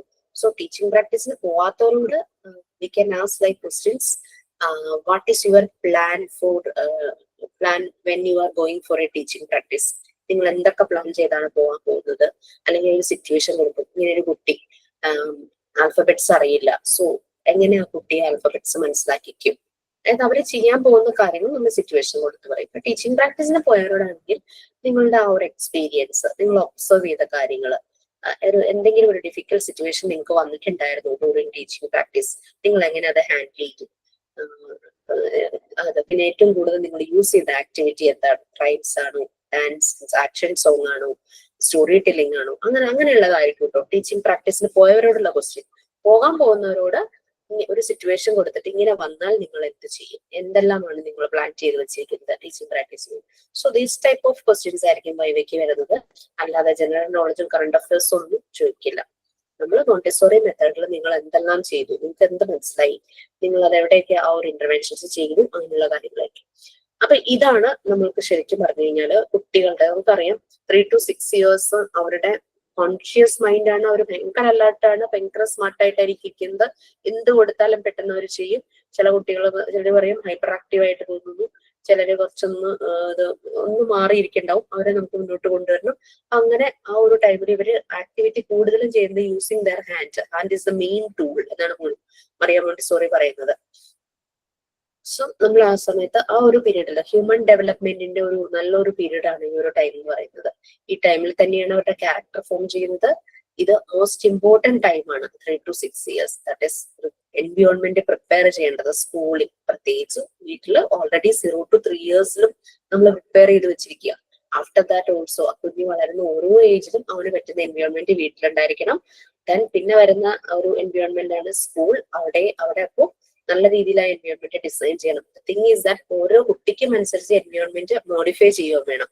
അവിടെയാണ് ക്യാരക്ടർ ഫോം ചെയ്യുന്നത് എല്ലാം, പിന്നെ ഇൻഡിപെൻഡന്റ് ആകുന്നത്, അങ്ങനെ എല്ലാം ഒരു ഓർഡർ, ഡിസിപ്ലിൻ, അങ്ങനെ എല്ലാം ഒബീഡിയൻസ് എല്ലാം വരുന്നത് ഈ ഒരു 3 to 6 years ആകുമ്പോഴാണ് അത് അതിന്റെ പീക്കിൽ കറക്റ്റ് ആയിട്ട് വരുന്നത്. ഈ ഒരു ഏജ് വരെയും ആ ഒരു പ്രോപ്പർ ഡെവലപ്മെന്റ് നടന്നു കഴിഞ്ഞാൽ അഡൽട്ട്സ് ആകുമ്പോഴേക്കും പിന്നെ തിരിഞ്ഞു നോക്കേണ്ട ആവശ്യമില്ല എന്നാണ് മറിയ മോണ്ടിസോറി പറയുന്നത്. അവരൊരു പ്രൊഡക്റ്റീവ് ഹ്യൂമൻ ബീയിങ് ആയിട്ട്, സൊസൈറ്റിക്ക് ഒരു പ്രൊഡക്റ്റീവ് ഹ്യൂമൻ ബീയിങ് ആയിട്ട് മാറും എന്നായിരുന്നു മറിയ മോണ്ടിസോറിയുടെ കൺസെപ്റ്റ്. ഓൾമോസ്റ്റ് അത് ശരി തന്നെയാണ്. അപ്പൊ ഈ കുട്ടി ചെയ്യുന്ന വർക്കിന് എന്തെങ്കിലും ബാരിയേഴ്സ്, എന്തെങ്കിലും തടസ്സം വന്നാൽ അത് അവന്റെ ഡെവലപ്മെന്റ്, അവൻ പെർഫെക്ഷനിലേക്ക്, അവൻ അച്ചീവ്മെന്റ്, ഒരു എയിമിലേക്ക് പോകുന്നുണ്ടാവുമല്ലോ, അതിനെയെല്ലാം തടസ്സപ്പെടുത്തും. പലപ്പോഴും കുട്ടികൾക്ക് മാത്സിനോട് പേടി വരാനായിട്ടുള്ള കാരണം ഈ ഒരു മാത്സ് പണ്ടേ ഇങ്ങനെ പേടി സ്വപ്നം പോലെ പറയും, മാത്സ് പഠിപ്പിക്കുന്ന സാറ് ഭയങ്കരമായിട്ട് കണ്ടുപിടിക്കുക, അങ്ങനെ ഒരു കഥയാണല്ലോ. അപ്പൊ അങ്ങനെ ഓരോ കാര്യങ്ങളോടും പേടി, അത് പെർഫെക്റ്റ് ആയിട്ട് ചെയ്യാത്തതിന് കാരണം എപ്പോഴെങ്കിലും എന്തെങ്കിലും ഒരു തടസ്സം മനസ്സിന് അല്ലെങ്കിൽ അവർ ചെയ്ത ആക്ടിവിറ്റിക്ക് ഉണ്ടായിട്ടുണ്ടാവും. അപ്പൊ ആ ഒരു ഫുൾ ഒരു ഫ്രീഡം വിത്തിൻ ദ ലിമിറ്റ്സ് കൊടുക്കുമ്പോഴേക്കും ഓരോ കാര്യങ്ങളും കറക്റ്റ് ആയിട്ട് ചെയ്ത് കുഞ്ഞു പോകും. അപ്പൊ മൈൻഡ് ശരിക്കും ഡെവലപ്പ് ആകും. ഇമാജിനേഷൻ, ക്രിയേറ്റിവിറ്റി എല്ലാം ഈ ഒരു സമയത്ത് തന്നെയാണ്. നമ്മൾ ഓൾറെഡി അതൊക്കെ പറഞ്ഞിട്ടുണ്ടായിരുന്നു. അവരുടെ തന്നെ ഒരു പേസിൽ, ഓരോ കുട്ടിക്കും ഓരോ പേസ് ആണ്, സ്പീഡാണ് അല്ലെ. നമ്മള് പുഷ് ചെയ്യുന്നില്ല. ഒരു വർക്ക് കൊടുത്തു കഴിഞ്ഞാല് ഇത്ര ടൈമിൽ തീർക്കണം എന്നൊന്നുമല്ല നമ്മൾ ഈ ഒരു എൻവയോൺമെന്റിൽ പറയുന്നത്. ആ ഓരോ കുട്ടിയും ടൈം എടുത്ത് അത് ഫിനിഷ് ചെയ്യുന്നത് നമ്മൾ നോക്കും, അതിനുള്ള ടൈം കൊടുക്കും. അതേസമയം പലപ്പോഴും ഞാനൊക്കെ സ്കൂളിൽ പഠിക്കുന്ന സമയത്ത് ഈ ബോഡിയിൽ നോട്ട്സ് എഴുതുമല്ലോ നമ്മൾ ചെറിയ ക്ലാസ്സിൽ, ചിലർക്ക് ഭയങ്കര സ്പീഡായിരിക്കും, അവരെന്നെ എഴുതിപ്പോവും. പക്ഷെ ബാക്കിയുള്ള കുട്ടികളുടെയോ അവരുടെ ഇൻകംപ്ലീറ്റ് ആയിരിക്കും. അവരുടെ കോൺഫിഡൻസ് ലെവൽ അങ്ങ് പോവുക, അവർക്ക് ഒന്നും എഴുതാൻ പറ്റിയിട്ടുണ്ടാവില്ല. അത് അത് അപ്പൊ തന്നെ അത് അവരുടെ പഠനത്തെ ബാധിക്കുകയും, നല്ല സ്പീഡ് പെട്ടെന്ന് കാര്യങ്ങൾ അങ്ങ് എഴുതി വെക്കുന്ന വെച്ചാൽ അവരെ സംബന്ധിച്ച് അവരുടെ നോട്ടുണ്ട്. സോ അവർക്ക് പഠിക്കുന്നതിന് അവിടെ പ്രശ്നം വരുന്നില്ല. അതാണ്. അപ്പൊ പിന്നെ ഒരു വർക്ക് കൊടുക്കും, ഒരു വർക്ക് ക്ലാസ്സിൽ കൊടുക്കുമ്പോൾ കുറെ കുട്ടികൾ ചെയ്യും, കുറെ കുട്ടികൾ എത്തിയിട്ടുണ്ടാവില്ല. സോ ടീച്ചർ അവിടെ വെച്ച് സ്റ്റോപ്പ് ചെയ്യുന്നു, ആൻസർ പറഞ്ഞു നെക്സ്റ്റ് സെഷനിലേക്ക് പോകുന്നു. ഇതൊക്കെയാണ് നമ്മുടെ ട്രഡീഷണൽ മെത്തേഡിൽ സാധാരണ കണ്ടുവരുന്നത്. വ്യത്യാസങ്ങളൊക്കെ ഉണ്ട് കേട്ടോ. അതെല്ലാം കുട്ടികൾക്ക്, അപ്പൊ അവർക്ക് ഓരോരോ കാര്യങ്ങളും അവർക്ക് സ്കിപ്പായി പോവുക, അവർ പഠിക്കുന്നില്ല പലതും. അതാണ് പലപ്പോഴും ഈ പഠന നിലവാരത്തിൽ ചില സമയങ്ങളിൽ വ്യത്യാസങ്ങൾ വരുന്നത്. സ്കൂള് മാറ്റുമ്പോൾ ചില കുട്ടികൾ ഭയങ്കര മെന്റലി അവരങ്ങ് ഡൗൺ ആയി പോവാറില്ലേ, കുറെ സമയം എടുക്കും അവർക്കൊന്ന് ശരിയായി വരാൻ, ആ ഒരു അറ്റ്മോസ്ഫിയർ ഒക്കെ ആയിട്ട്. അപ്പൊ ഇങ്ങനെ ഓരോരോ ചെറിയ ചെറിയ കാര്യങ്ങൾ വരെയും അവരുടെ ഈ ഡെവലപ്മെന്റിനെ വല്ലാതെ ബാധിക്കുന്നതായിട്ട് കാണും. ടീച്ചർ വഴക്ക് പറയുമ്പോൾ, അല്ലെങ്കിൽ വീട്ടിൽ നിന്നും രാവിലെ നല്ലൊരു സ്കോൾഡിങ് കിട്ടിയിട്ടാണ് വന്നിരിക്കുന്നത്, അതെല്ലാം അന്നത്തെ ദിവസം ആ കുട്ടിക്ക് പല കാര്യങ്ങളും ചെയ്യുന്നതിന് തടസ്സമായിരിക്കും. അതേസമയം അവന്റെ പ്രോപ്പർ ഇതിനുള്ള ഒരു എൻവയോൺമെന്റ് ആണെങ്കിൽ be very happy and he will develop by himself. ഇതാണ് ശരിക്കും സെൽഫ് കൺസ്ട്രക്ഷൻ. സെൽഫ് കൺസ്ട്രക്ഷന്റെ 2 മെയിൻ കീ ഫാക്ടേഴ്സ് ആണ് അബ്സോർബൻ മൈൻഡും അതുപോലെ തന്നെ സെൻസിറ്റീവ് പീരീഡും. നമുക്കത് കഴിഞ്ഞു. ഈ ചാപ്റ്റർ ആരെങ്കിലും എടുത്തിട്ടുണ്ടോ? Normalisation and deviation. Anyone? Teachers ആരെങ്കിലും എടുത്തു തുടങ്ങി?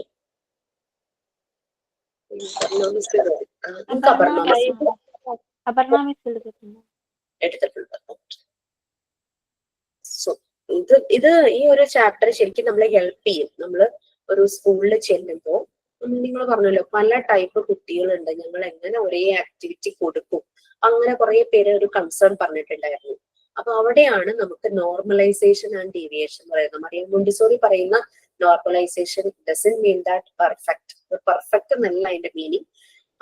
ആരെയും ഡിസ്റ്റർബ് ചെയ്യാതെ അവന്റേതായ ഒരു സ്പീഡിൽ അവന്റെ ആക്ടിവിറ്റി ചെയ്യുന്നു, അതാണ് നോർമലൈസേഷൻ എന്ന് പറയുന്നത്. ഡീവിയേറ്റഡ് കുട്ടികൾ ചിലപ്പോൾ ഒരു ആക്ടിവിറ്റി ചെയ്യാതിരിക്കും, മറ്റു കുട്ടികളെ ഡിസ്റ്റർബ് ചെയ്യും, അതൊക്കെയാണ് ഡീവിയേഷനിൽ വരുന്നത്.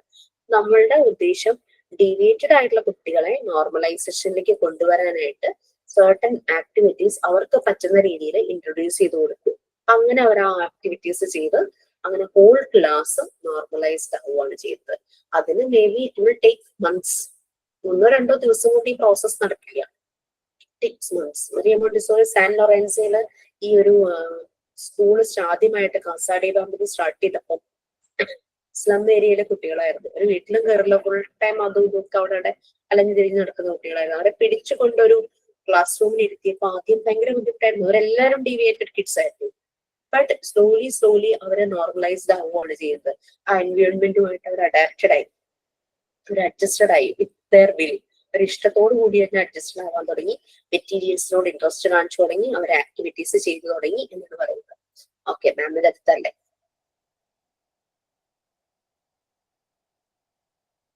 മിക്കവാറും സ്കൂളുകളിൽ പോകുമ്പോൾ നിങ്ങൾ കാണുന്ന ഒരു ഇതാണ് നോർമലൈസേഷൻ ആൻഡ് ഡീവിയേഷൻ കാറ്റഗറിയിൽ പെടുന്ന കുട്ടികൾ.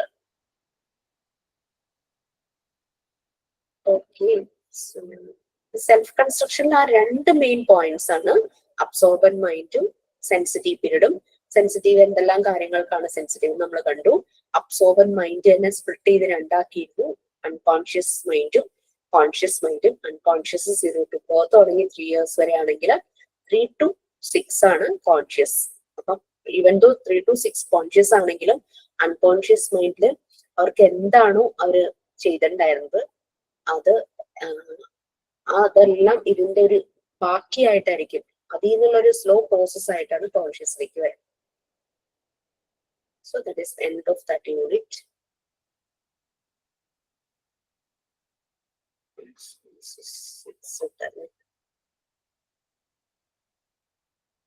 എനിക്ക് തോന്നുന്നു she will take this chapter also. ഞാൻ ഇനി നിങ്ങൾക്ക് യൂണിറ്റ് 7 ആണ് എടുക്കാൻ പോകുന്നത് കേട്ടോ. 7 ജസ്റ്റ് ഇൻട്രോ പറയുന്നേ ഉള്ളൂ. നമുക്ക് ക്ലാസ് ആയിട്ട് നെക്സ്റ്റ് ക്ലാസ്സിൽ സ്റ്റാർട്ട് ചെയ്യാം. If you have any doubts regarding any activities അത് ചോദിക്കാം. കാരണം ഇത് ജസ്റ്റ് ഒന്ന് ഇൻട്രോ പറഞ്ഞു പോകുന്നേ ഉള്ളൂ. ക്ലാസ് ആയിട്ട് നമ്മൾ റീഡ് ചെയ്തിട്ട് നെക്സ്റ്റ് ക്ലാസ്സിൽ നമുക്ക് തുടങ്ങും. ഇതിൽ പറയുന്നത് മോണ്ടിസോറി പ്രിപ്പയർഡ് എൻവയോൺമെന്റ്. നമ്മൾ പറഞ്ഞു 3 to 6 ഇയേഴ്സിലുള്ള കുട്ടികളെയാണ് ഈ പ്രിപ്പയർഡ് എൻവയോൺമെന്റിലേക്ക് കൊണ്ടുവരുന്നത്. 3 to 6 ഇയേഴ്സ് കുട്ടികൾ എങ്ങനെയാണെന്ന് നമ്മൾ സെൽഫ് കൺസ്ട്രക്ഷനിൽ കണ്ടു. ആ സമയത്ത് അവരെ എങ്ങനെയാണ് അവരുടെ മൈൻഡ് ഡെവലപ്പായി വരുവാണ്. അവർ ഭയങ്കര ആക്റ്റീവാണ്, അലേർട്ടാണ്, അവരുടെ കൈ ഉപയോഗിച്ച് അവർ മാക്സിമം ആക്ടിവിറ്റീസ് ചെയ്യും. ഇതെല്ലാം നമ്മൾ പറഞ്ഞു. ആ സമയത്ത് അവർക്കൊരു ബാരിയർ, ഒരു തടസ്സം വന്നു കഴിഞ്ഞാൽ അത് അവരുടെ ആക്ടിവിറ്റീനെ ഡെവലപ്മെന്റിനെ ബാധിക്കുന്നു നമുക്ക് മനസ്സിലായി. സോ ഈ മോണ്ടിസോറി പ്രിപ്പയർഡ് എൻവയോൺമെന്റ് അതെങ്ങനെയായിരിക്കണം? അവർക്ക് വേണ്ടിയിട്ട്, കുട്ടികൾക്ക് വേണ്ടിയിട്ടുള്ള അറ്റ്മോസ്ഫിയർ നമ്മൾ ഒരുക്കിയെടുക്കുക, അങ്ങനെ. ഇപ്പൊ ഒരു 20 കുട്ടികൾ വന്നു വിചാരിച്ചോ. ഈ എൻവയോൺമെന്റിൽ നമുക്ക് 20 കുട്ടികൾക്ക് ഒരുപോലെ ആയിരിക്കും? അല്ല. എല്ലാം വ്യത്യസ്തരായിരിക്കും. നമ്മുടെ വീട്ടിൽ തന്നെ 2 കുട്ടികൾ ഉണ്ടെങ്കിൽ 2 പേരും ആയിരിക്കും അല്ലെ? 2 കുട്ടികൾ അല്ലെങ്കിൽ 3 കുട്ടികൾ നമുക്കുണ്ടെന്ന് വിചാരിച്ചു. 3 കുട്ടികളും 3 രീതി ഉണ്ടാവും അവർക്ക് എന്തെങ്കിലും കാര്യങ്ങളിൽ. ഒരേപോലെ ചിലത് ചെയ്യായിരിക്കും, പക്ഷെ ചില കാര്യങ്ങളിൽ അവർ ഡിഫറൻറ്റും ആയിരിക്കും. ഡിഫറെന്റ് ഏജ് ആകുമ്പോൾ തന്നെ നമുക്ക് ആ ഒരു ഇത്. ട്വിൻസ് ആണെങ്കിൽ പോലും ഏതെങ്കിലും ഒരു കാര്യങ്ങളിൽ അവർക്ക് ഡിഫറൻസ് കാണാം അല്ലെ? അപ്പൊ അതിനനുസരിച്ച് നമ്മൾ ഓരോ കുട്ടിയെ നമ്മൾ മാനേജ് ചെയ്യും.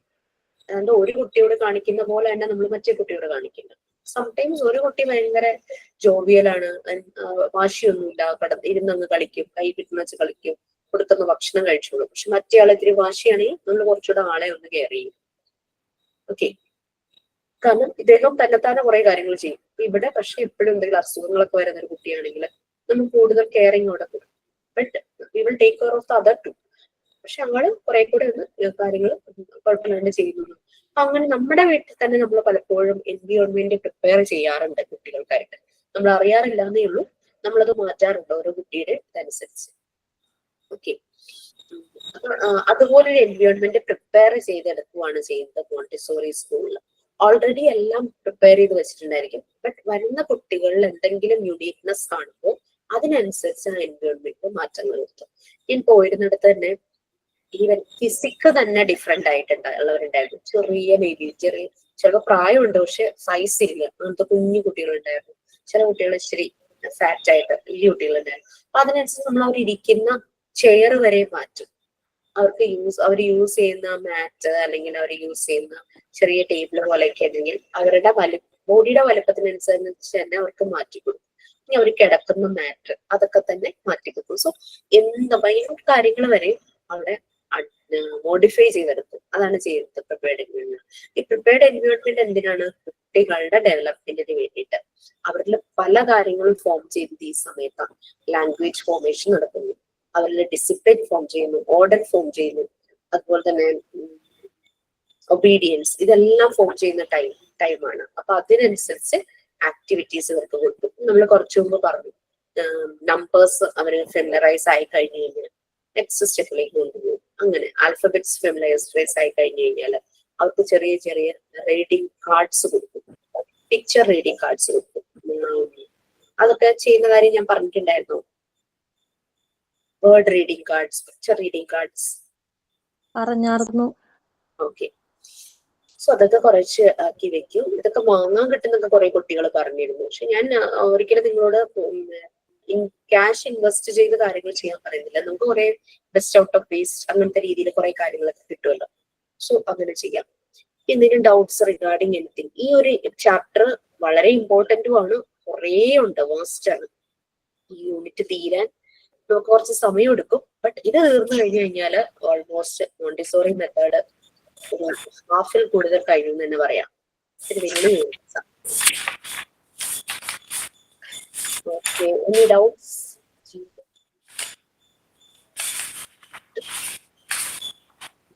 മ്യൂട്ട് ചെയ്യാമോ? അത് ചോദിക്കുവാണോ?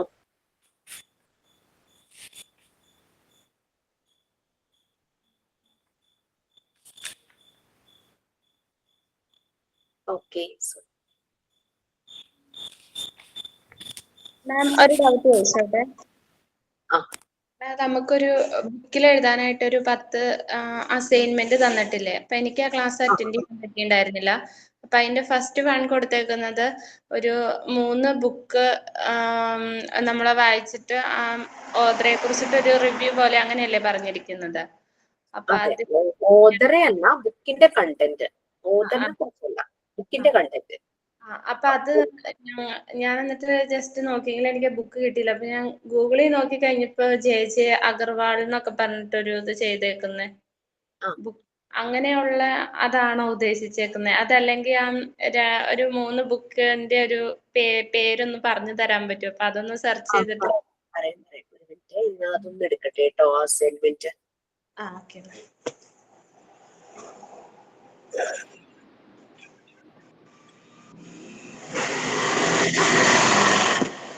മാം, ഞങ്ങള് ട്രെയിനിങ്ങിന് പോയപ്പോഴേ ചില കുട്ടികൾക്ക് എഴുതാൻ അറിയാത്തത് കൊണ്ടേ കൈ പിടിപ്പിച്ചിട്ടൊക്കെയാണ് എഴുതിക്കുന്നത്. പക്ഷെ അവിടുത്തെ സ്കൂളിലെ ടീച്ചേഴ്സ് അത് തെറ്റാന്നാ പറയുന്നേ. നിങ്ങൾ കൈ പിടിച്ച് എഴുതിപ്പിക്കരുതെന്നാ പറയുന്നേ. നമ്മളും കൈ പിടിച്ച് എഴുതിപ്പിക്കാൻ പറയുന്നില്ലല്ലോ. മോണ്ടിസോറി മെത്തേഡിൽ അവരെ കൈ പിടിച്ച് എഴുതിക്കില്ല. അല്ല, അത് ചില കുട്ടികൾക്ക് എഴുതാൻ അറിയാത്തത് കൊണ്ട് അത് അവർക്ക് ആദ്യം ഒന്ന് പ്രാക്ടീസ് ചെയ്യാൻ വേണ്ടി അവർക്കൊന്ന് ജസ്റ്റ് ഒന്ന് കൈ പിടിച്ച് എഴുതിപ്പിക്കുന്നുണ്ട്. ഞാൻ പോയ സമയത്ത് എഴുതിപ്പിക്കാറുണ്ടായിരുന്നു ചില കുട്ടികളില്. എല്ലാ കുട്ടികൾക്കും ഇല്ല. അപ്പൊ അവര് വന്നിട്ട് കരഞ്ഞുകൊണ്ട് പറയും, മാം എനിക്ക് എഴുതാൻ അറിയില്ല എന്ന് പറയും. അപ്പൊ അതുകൊണ്ട് എഴുതിപ്പിക്കാറുണ്ടായിരുന്നു കൈ പിടിച്ച്. അപ്പൊ അവര് പറയുന്നത് വെച്ചാല്, അപ്പൊ ചില ടീച്ചേഴ്സ് പറയും അങ്ങനെ എഴുതിപ്പിക്കരുത് എന്ന് പറയും. വരേണ്ട ഒരു സംഭവമാണല്ലോ. റീഡിങ് റൈറ്റിംഗ് എല്ലാം തന്നെത്താനെ വരുവാണെന്നാണ് നമ്മളുടെ ഒരു കൺസെപ്റ്റ്. ആണല്ലേ? ഞാൻ പോയ സ്കൂളിൽ അങ്ങനെ തന്നെയായിരുന്നു മാം. അവിടെ കൈ പിടിച്ച് എഴുതിപ്പിക്കാൻ സമ്മതിക്കില്ല. പക്ഷെ പിള്ളേരൊക്കെ ഒരേ കരച്ചിലായിരിക്കും, എഴുതാൻ കിട്ടുന്നില്ല, അറിയില്ല എന്നൊക്കെ പറഞ്ഞിട്ട്. അപ്പൊ ഞാൻ സ്ലൈറ്റില് കുറച്ച് വലുതാക്കിയിട്ട് ആ ലെറ്റർ എഴുതി കൊടുക്കും.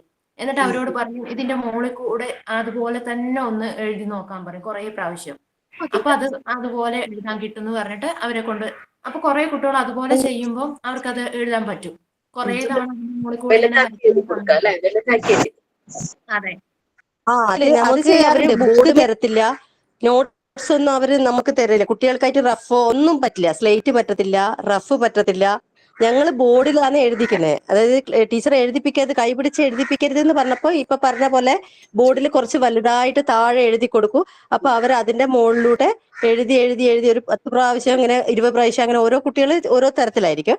അങ്ങനെയാണ് എഴുതി പഠിപ്പിച്ചിരുന്നത്. അവരൊന്നും തരില്ല. ഞങ്ങൾക്ക് ടെക്സ്റ്റ് ബുക്ക് തൊടാൻ പാടില്ല. അവർക്ക് നമ്മൾ തന്നെ സ്വന്തമായിട്ട് ഇതാക്കണം. പിന്നെ നോട്ട്സ് ഒന്നും തരില്ല, റഫ് തരില്ല, സ്ലേറ്റ് തരില്ല. ഞങ്ങൾ പേപ്പർ കൊണ്ടുപോയി കഴിഞ്ഞാൽ കുട്ടികളെ കൊണ്ട് എഴുതിപ്പിക്കുക. അങ്ങനെയൊക്കെ ആയിരുന്നു. ഇച്ചിരി ബുദ്ധിമുട്ട് എന്താ വെച്ചാൽ ടൈം പെട്ടെന്ന് തീരും. ബോർഡിൽ എഴുതിപ്പിക്കുമ്പോ എല്ലാ കുട്ടികളെയും എഴുതിപ്പിക്കുമ്പോ ഇച്ചിരി അവിടെയാണ് നമ്മുടെ സാൻഡ് പേപ്പർ ലെറ്റേഴ്സിന്റെ ഒരു യൂസ്. അതിന്റെ മുകളിൽ കൂടെ അവർ വരച്ചോളൂല്ലോ കൈ കൊണ്ട്. അപ്പൊ അവർക്കത് വഴങ്ങും. പിന്നെ അത് പേപ്പറിൽ വരയ്ക്കാൻ തുടങ്ങും പിക്സ് വെച്ചിട്ട്. അങ്ങനെയാണ് അവര് റൈറ്റിംഗിലേക്ക് പോകുന്നത്. Okay, writing comes before reading എന്നാണ് പറയുന്നത്. ഓക്കെ, സോ ആ ബുക്കല്ലേ, ഞാൻ അന്ന് ബുക്കിന്റെ പേരെയും പറഞ്ഞിരുന്നു. School organisation and administration. ഞാൻ ആ ടൈമിൽ സെർച്ച് ചെയ്തപ്പോൾ എനിക്ക് കിട്ടിയതാണ്. കൂടുതൽ ബുക്സ് ഉണ്ടാകാം. School organisation and administration, author Kulbir Singh Sidhu. School organisation and administration, author Kulbir Singh Sidhu. ബുക്കിന്റെ കണ്ടന്റ് നമുക്ക് റീഡ് ചെയ്യാൻ പറ്റും. ഒരു ബ്രീഫ് ഉണ്ടായിരിക്കും അതില്. എന്താണ് ആ ബുക്ക് ഉദ്ദേശിക്കുന്നതെന്നും പറഞ്ഞിട്ട് കാണും. നമ്മളിപ്പോ ഓൺലൈനായിട്ട് ബുക്ക് വാങ്ങാനായിട്ട് സൈറ്റിൽ കയറുമ്പോൾ തന്നെ ആ ബുക്കിനെ കുറിച്ച് ഡീറ്റെയിൽസ്, ഒരു ബ്രീഫിംഗ് ഉണ്ടാകും. എന്താണ് ആ ബുക്കിൽ പറയുന്നത് എന്നുള്ളത്. ആ രീതിയിൽ തന്നെ ഇത് സെർച്ച് ചെയ്ത് നോക്കുമ്പോഴേക്കും ആ ബുക്കിന്റെ ഒരു കണ്ടന്റ് എന്താന്നുള്ളത് കിട്ടും. അത് മതി നമുക്ക് എഴുതാൻ. Next, school management, author M dash and Neena dash.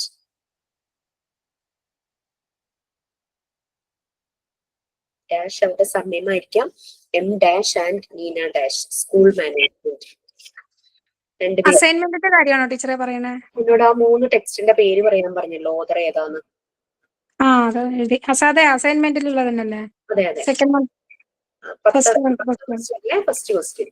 ആ അതെ അതെ. School administration and management, author SK Kochhar.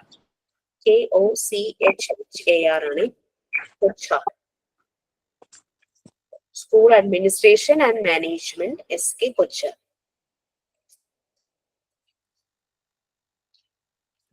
ഇതിൽ കൂടുതൽ ഇപ്പൊ ഉണ്ടാകും, കാരണം ഒരു 7-8 years ബാക്ക് സെർച്ച് ചെയ്തപ്പോ കിട്ടിയതാ.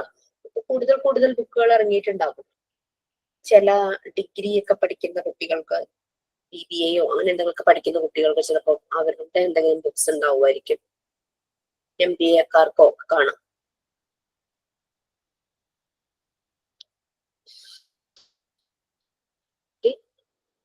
സോ നമുക്ക് വൈൻഡ് അപ്പ് ചെയ്യാം. ആരെങ്കിലും സൈൻ ഔട്ടിനുണ്ടോ?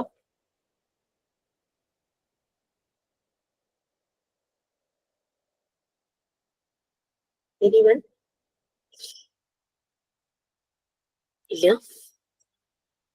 ഓക്കെ, ഇതിൽ വൈൻഡ് അപ്പ് ചെയ്യാം. Thank you, Miss. Thank you ma'am. Thank you, ma'am. Thank you, Miss. Thank you ma'am. Thank you, ma'am. Thank you.